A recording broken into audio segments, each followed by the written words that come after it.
Hello friends, आज आम mathematics एवं साइंस प्रॉब्लम सॉल्विंग मेथड्स एवं प्रोजेक्ट मेथड विषय आलोचना करवा जोटा कि एग्जाम रे आसे मेनली मैथमेटिक्स पेडागोजी रे आसी थाए जे प्रॉब्लम सॉल्विंग मेथड रे क्यों स्टेप गुड़ाक अच्छी प्रोजेक्ट मेथड रो तृतीय स्टेपटी कौन ए प्रकार प्रश्न आसी थाए।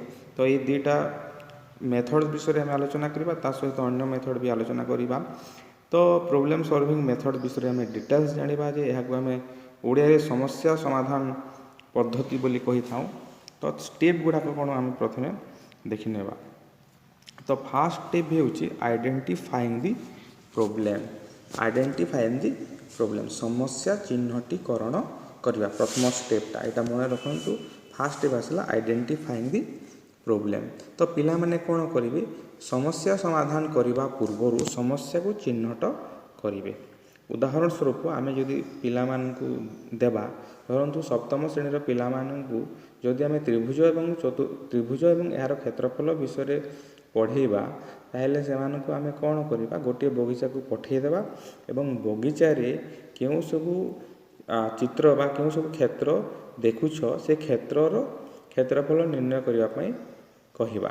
तो पिला माने कौन करेंगे से पिला माने दलगत भाव गोटे क्षेत्र एपाई बाछिबे जोटा को त्रिभुजाकार हो पारे। तो समस्या चिन्हटीकरण करवा। तो पिला मानक आम कौन करवा बगीचा को जेहेतु पठे दौचे बगीचा को जाइए से माने कौन करेंगे समस्या को चिन्हटीकरण करेंगे। माने बगीचा रे विभिन्न प्रकार विभिन्न आकार क्षेत्र माने थिबो से भितर से माने कौन करेंगे समस्या को चिन्हट करेंगे। तापरे सेकेंड पॉइंट है सेकेंड स्टेप हूँ डिफाइनिंग द प्रोब्लेम समस्यार स्पष्टीकरण करवा। पिला माने कौन करेंगे पिला माने आमे जेहेतु से खाली त्रिभुज पढ़ेबा से माने कौन करेंगे जो जो क्षेत्र गुड़ाक से माने देखि थिबे से भितर कौटा त्रिभुज से सब को निर्दिष्ट करेंगे। पिला माने समस्याटी कौन दत्त अच्छी एवं कौन निर्णय करने को हेब बुझीबे एवं जो उदाहरण आम देचे प्रत्येक दल कौन करेंगे यह त्रिभुज कि चतुर्भुज कि वर्गक्षेत्र कि आयत क्षेत्र से सब को निर्दिष्ट करेंगे। प्रथम काम है से माने बगीचा को गले बगीचा रे जो प्रकार क्षेत्र गुड़ाक अच्छी से क्षेत्र को सब देखिले तापरे निर्दिष्ट करें जे यहाँ वर्गचित्र कि त्रिभुज कि वृत्त ये सब से माने निर्दिष्ट कले। तापरे थर्ड स्टेप आसला कलेक्शन ऑफ रिलेवेंट इनफॉरमेशन प्रासंगिक तथ्य संग्रह। तो एथिरे कौन करेंगे पिलाटी तार पूर्व ज्ञान अभिज्ञता कौशल प्रणाली इत्यादि को मन पकाइब एवं समस्या समाधान पाई जेहेतु आम त्रिभुज विषय पढ़ाऊे त्रिभुजर क्षेत्रफल निर्णय करने से विभिन्न उपाय मान जाना सहित तार प्रयोग करी अलगा क्षेत्रर क्षेत्रफल किपरि निर्णय करिवो सेटा से माने देखिबे। तो यहाँ है प्रासंगिक तथ्य संग्रह।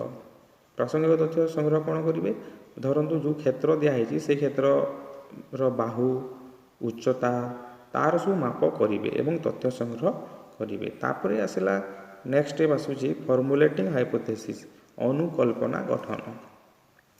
अनुकल्पना गठन माने कौन हाइपोथेसिस से माने हाइपोथेसिस फॉर्मुलेट करेंगे से निर्दिष्ट समस्या को समाधान करने केते प्रकार उपाय अच्छी केते फॉर्मूला अच्छी विभिन्न प्रकार सूत्र प्रयोग कर गणित समाधान करा जाय थाए। तो से सबूर तालिका से माने करेंगे। तो से निर्दिष्ट धरतु यही त्रिभुज को त्रिभुजर क्षेत्रफल निर्णय करने केते प्रकार सूत्र प्रयोग करा जाय परिबो सेटा से माने तालिका प्रस्तुत करेंगे। तापर 5 नंबर स्टेप है टेस्टिंग द हाइपोथेसिस। जो तालिका करेंगे जो 5टी कि 6टी फर्मूला लिखि से भितर क्यों फर्मूलाटी अधिक सहज संक्षिप्त एवं बुझी होउछि एवं वैध ताहाकू से माने कौन करेंगे मनोनीत करेंगे। यहाँ हूँ परीक्षा करके से माने मनोनीत करेंगे। तापर अच्छे ड्रॉइंग कनक्लूजन तापर से माने सिद्धांत रे उपनीत हेबे सिद्धांत निरूपण धारा प्रयोग कर समस्याटीर समाधान करेंगे एवं सिद्धांत ग्रहण करेंगे। यही सोपान रे बाछिथिबा उपयुक्त सूत्र पद्धति व्यवहार कर क्षेत्रफल निर्णय करेंगे। तापर शेष सोपान होउछि फलाफलर प्रयोग। शेष रे पिला माने कौन करेंगे सिद्धांतर प्रयोग करेंगे अर्थात पाइथिबा प्रणाली धारा को नूतन समस्या समाधान रे प्रयोग करेंगे। एवं जो फॉर्मूला यूज कले जो फॉर्मूला यूज कले से फॉर्मूला को कौन करेंगे अन्य क्षेत्र में से एप्लाय करेंगे। तो यहाँ है समस्या समाधान पद्धतिर विभिन्न सोपान। मेनली एग्जाम रे कौन आसे यहीटा दी था फार्स्टा दिए सेकेंड दिए थर्ड दिए एवं लास्ट को टेस्टिंग गोटे लिखिदे। तो जदि आउ किसी देई नाही तो सीधा आम कौन करवा ये चारिटा को लिखिदेवा identifying the problem defining the problem collection of the relevant information एवं टेस्टिंग चार्टा ऑप्शन यदि देला तो यहीटा तार क्रम। तापर देखिबा प्रोजेक्ट मेथड। प्रोजेक्ट मेथडटा कौन प्रकल्प पद्धति रे आमे कौन करवा। तो बहुत प्रकार प्रकल्प अच्छी प्रकल्प दुई प्रकार गोटे है व्यक्तिगत प्रकल्प जोटा कि जड़े शिक्षार्थी द्वारा संपादित होता है आ गोटे है सामाजिक प्रकल्प जोटा कि दलगत भाव सेटा संपादन करा जाय थाए। तो ये गोटे लाइन एग्जाम रे आसे जे एटा किए कहिथिले बोली कहे प्रकल्प हेउची उद्देश्य भित्तिक संपूर्ण कार्यकलापर एकक जहाँकि एक सामाजिक परिवेश रे परिचालित होता है।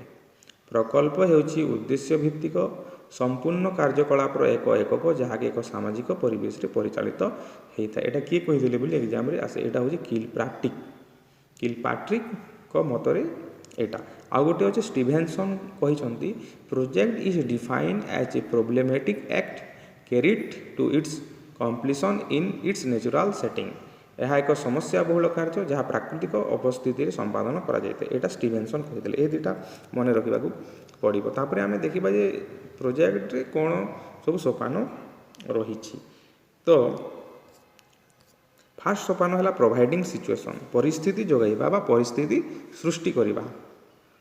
तो एग्जाम्पल ले आम बुझीपर धरतु गोटे प्रोजेक्ट देवार अच्छी तो से पिला माने कौन करेंगे जेहेतु प्रोजेक्टटा सामाजिक परिवेश रे घटी थाए प्रोजेक्ट सामाजिक परिवेश बिना प्रोजेक्ट काम करा जाई पारिबो नाही। तो से माने कौन करेंगे पिला मान सहित विभिन्न खोला आलोचना करवा जेमिति कि से माने विभिन्न समस्यार एक तालिका प्रस्तुत करेंगे निज अंचल निज परिवेश गोटे समस्या मानकर तालिका करेंगे। तापर कौन करिया 2 नंबर स्टेप हो choosing and proposing the project मनोनीत करवा एवं प्रकल्प चिन्हट करवा। जो तालिका करेंगे व्यक्तिगत भाव हो कि दलगत भाव से माने गोटे गोटे प्रकल्प को बाछिबे आ से माने काहीकि बाछिले एवं ताहार उद्देश्य गुड़िक स्पष्ट भाव से माने व्यक्त करेंगे। तापर आसला प्लानिंग द प्रोजेक्ट योजना प्रस्तुति करवा निज पई जो प्रकल्प से माने बाछि थिबे सेही प्रकल्प कार्यटा किपरि करा जाय पारिबो ताहार गोटे योजना से माने प्रस्तुत करिवे एवं प्रत्येक सोपान रे की कार्य करा जिवो तहिर समय अवधि केते समय लागिबो कौन कौन संबल लागिबो समस्या कौन अच्छी से समस्या समाधान पई आवश्यक गाणितिक तथ्यावली कौन दरकार अच्छी से सब से अंतर्भुक्त हेबो प्लानिंग दी प्रोजेक्ट। तापर आसला एग्जीक्यूटिंग दी प्रोजेक्ट योजना अनुसार प्रकल्प कार्यटी संपूर्ण करा जिवो। तापर प्रकल्प मूल्यांकन नेक्स्ट स्टेप आसला प्रकल्पर मूल्यांकन। एथिरे कौन हेबो प्रकल्प कार्य मूल्यांकन करबा पई एथिरु की नूतन अभिज्ञता हासिल करागला केते विकल्प पंथा प्रयोग करा जायतिला पिला माने किपरि निजर दायित्व तुलाई पारिले से सबुर सफलप्रद मूल्यांकन करा जाय पारिबो। तो आम एग्जाम्पल जदि देवा प्रोजेक्ट विद्यालय रे गणेश पूजा पालन निज ग्राम किंबा पड़ार परिमल योजना प्रस्तुति विद्यालय रे फूल बगीचा प्रस्तुति ये सब प्रोजेक्ट काम दि जाए। तो प्रोजेक्ट मेथड यहाँ है 5टा स्टेप। तापर आउ क्रीड़ा पद्धति अच्छी तापर इंडक्टिव डिडक्टिव मेथड अच्छी संश्लेषण विश्लेषण पद्धति अच्छी। तो ये सब आम नेक्स्ट वीडियो रे आलोचना करवा।